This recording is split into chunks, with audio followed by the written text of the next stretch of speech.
Salut prieteni, ne revedem la o nouă expediție pentru găsirea comorilor în al doilea război mondial. Am pornit pe traseu și primul obiectiv un frumos Samus Clip model Zojovka Brno din Alamă. Da, este și marcat din câte. Și din ala mai rar. Știți că am găsit data trecută parcă două din astea Zojovka Brno, dar cu două găuri. Nu știu de ce sau nu știu unde am auzit că astea erau făcute la Zojovka Brno, dar pentru armata germană. Acum nu știu, o să văd, poate găsesc mai multe informații, dar drăguț și interesant. Încă un semn că și pe aici au fost lupte sau cel puțin s-a tras de către armata română, s-a tras încolo de unde veneau sovietici.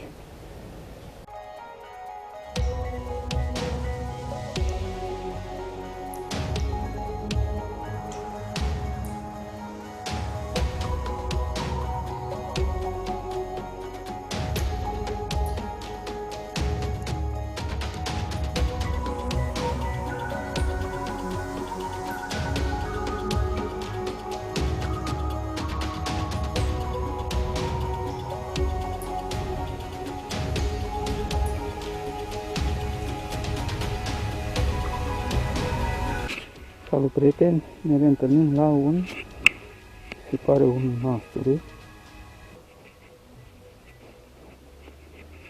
Așa pare. Nu știu, n-am idee, n-am mai văzut modelul ăsta. Dacă e militar, eventual cui cărei armate a aparținut. Pare că e inscripționat. Cred că o să-l curăț și atunci o să vedem mai bine ce informație ne oferă. Dar e interesant. Chiar nu am mai văzut modelul ăsta.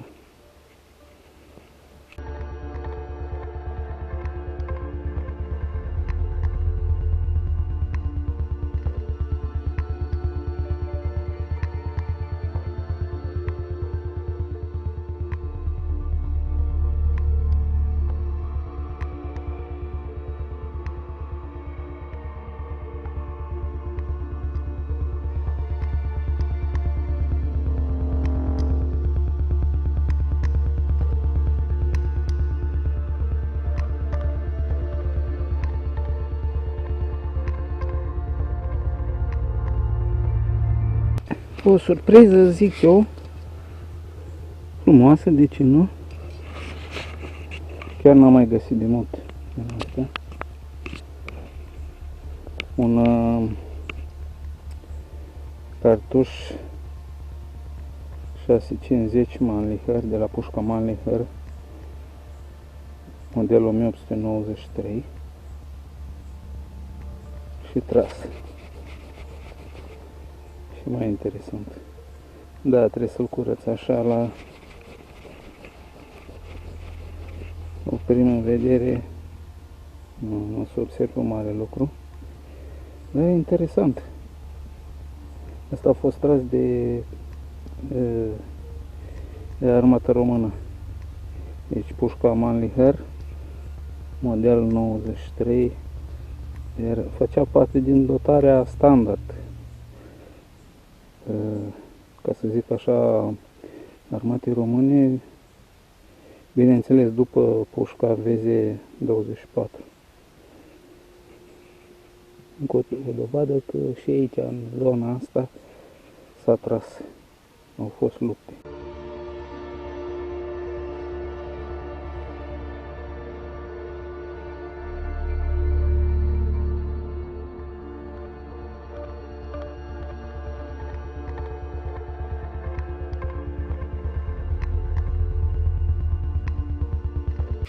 Salut, prieteni!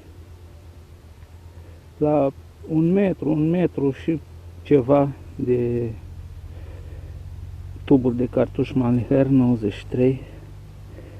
Ia uitați ce am găsit. Am atins cazi nouă puțin.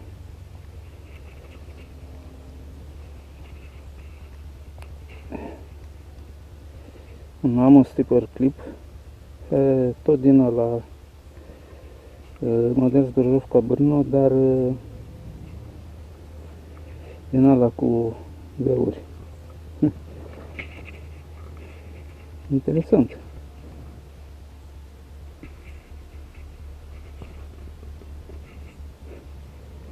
Sincer să fiu, nu mă așteptam să găsesc aici, cel puțin din ăsta cu găuri.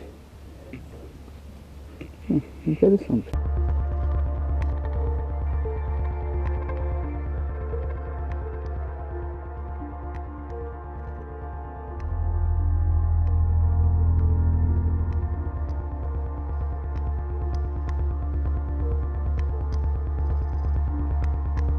Salut, prieteni! Ne revedem la un tub de cartuș Mauser. El îndoit. Prejur că nu l-am îndoit eu.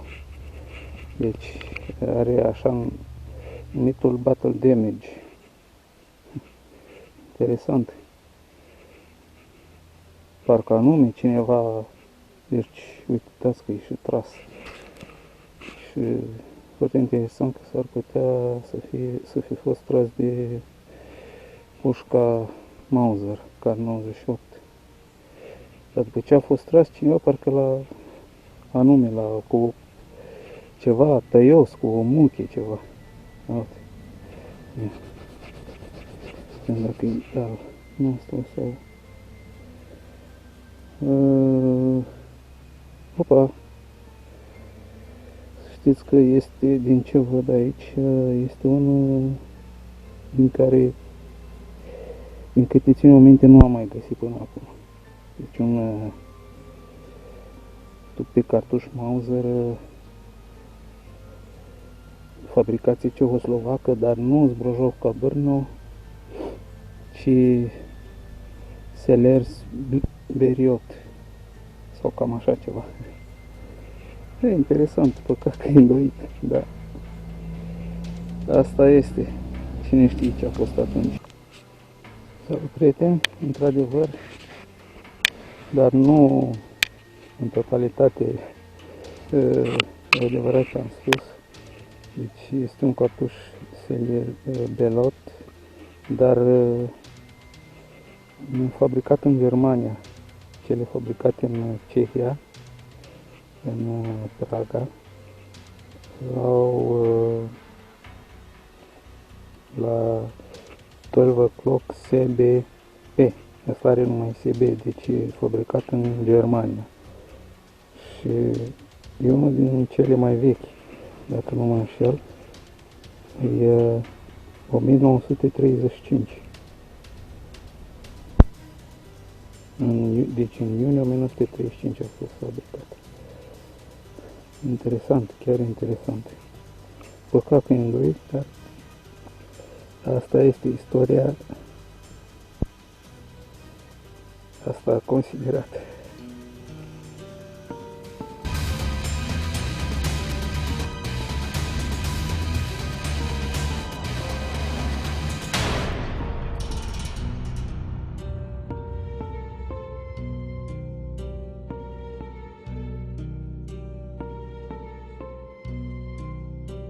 Oameni buni, o surpriză frumoasă aici, chiar nu mă așteptam să găsesc.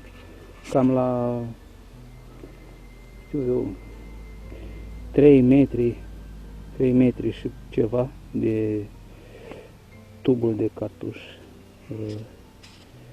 anterior. Ia uitați. Nu am un super clip-ul, nu se poate. Din nou, din ăsta cu găuri. De data asta nu l-am mai atins. Foarte interesant. Chiar foarte interesant. În zona asta, celelalte, dacă le mai țineți minte, care le-am găsit data trecută sau acum 2 deți, erau la o distanță mult mai mare. Adică o distanță mare de acest loc, dar cu atât mai mult o surpriză frumoasă. Da, are și el povestea lui.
Salut prieteni, ne întâlnim la un tub de 792 Mauser.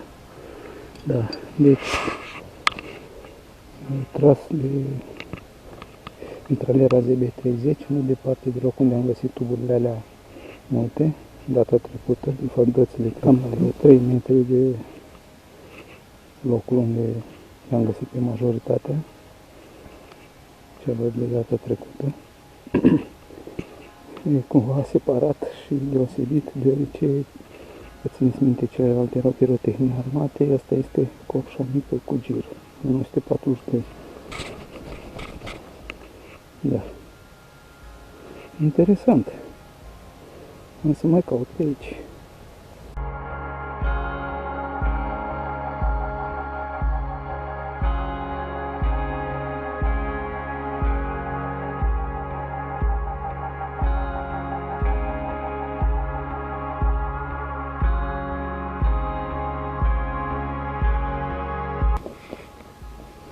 Salut prieteni!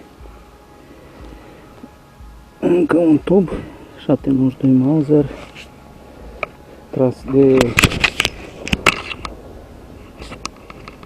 mitraliera ZB30.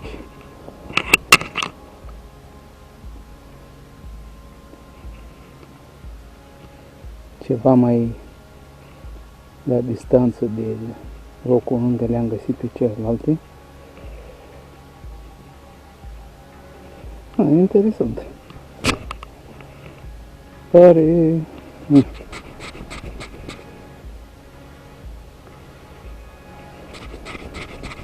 Să punem ăștia să-l curăț și vom vedea.